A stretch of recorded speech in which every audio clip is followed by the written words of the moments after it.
Good morning, Joe. As you take a live look at the Capitol shut down. With us now, assistant editor and columnist for the Financial Times, Gillian Tett. Gillian, Dan Balz this morning, the Washington Post, talks about how, however bad it has been in the past in Washington, however dysfunctional it was in the 1990s, during impeachment, during the recount, it's much worse now. How bad is that going to impact the markets if we really do go up to the October 17th deadline? Well, the good news, if you like, is that we've only seen a 2% decline in the S&P 500 in the last 10 days or so.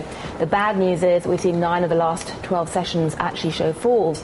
And if you look at the futures market this morning, you're already seeing a lot of nervousness there, because the feeling is that right now the Republicans don't seem to have any incentive to actually try and compromise.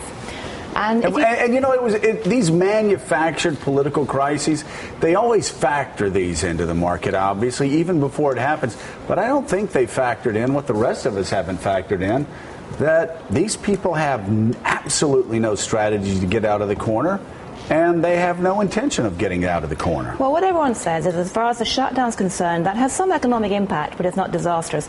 The big one is what happens post-October the 17th, and whether or not you're going to see some kind of technical default. And the betting is right now the Republicans have an incentive to go to the very edge of default and then try and pull back.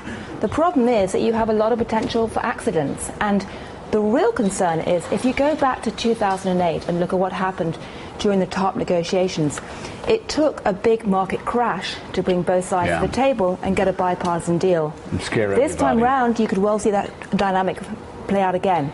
And if you were to have a big crash, that would be very destabilizing. David Ignatius, as many people have pointed out, the shutdown is a political crisis. Obviously, it has real-world impacts, but it's a political crisis.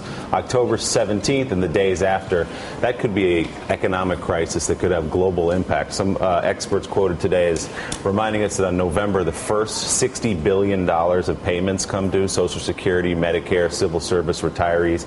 These are real numbers, and that's money that we won't have if the debt ceiling is not raised.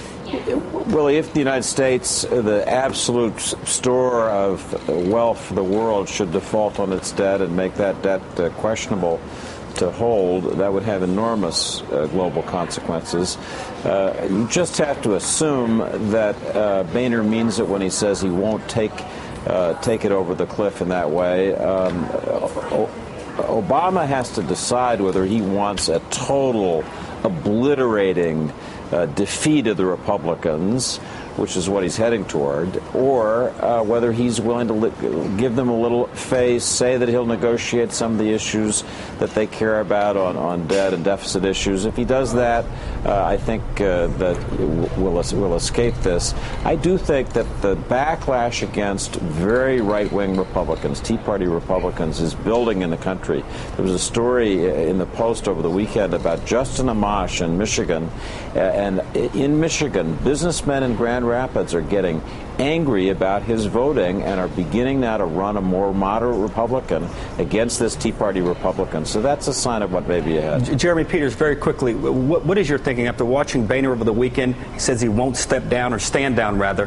What is it that he wants the president to negotiate with? What are you hearing from your sources? Well, I don't think that Boehner quite yet knows what he wants. And one of the things, as we talk about the differences between 1996 and now, one thing I would point out that I think is very disconcerting to everyone involved is the lack of dialogue going on. You go back to 96, and at this point, Clinton and Gingrich were talking to one another. You had conversations on the staff level going on. And right now, there's none of that. And it's very hard to see a clear, viable path forward when there isn't even the basic dialogue occurring that you would need to resolve this. All right. Gillian, you want to here's something to think about as all of this discussion does, or actually rather does not, take in Washington. Right now on Wall Street, the big banks are already conducting fire drills and looking at what will happen if for any reason we get to October 17th and there isn't a deal in place. And you have a lot of people around the world who are getting more and more nervous and having to prepare for this. This sends such a horrific message about the United States government across the world. I mean, absolutely. I've had ambassadors email, you guys lecture us on democracy? Yeah, exactly. Hey, how about you running your own democracy? You have elections and they apparently have no impact. Hey, let's just not pay our bills. Don't pay your mortgage. Here's a tiny example. Last week in London, where I was, Matthew Buzzard, the US ambassador, was due to attend an incredibly important dinner with a number of ambassadors from around the world. He turns up at 6 o'clock and says to everyone, I'm sorry, I've been told by my government I can come and say apologies for not being here. Yeah. I now have to go home. Unbelievable. Morning Joe will be right back.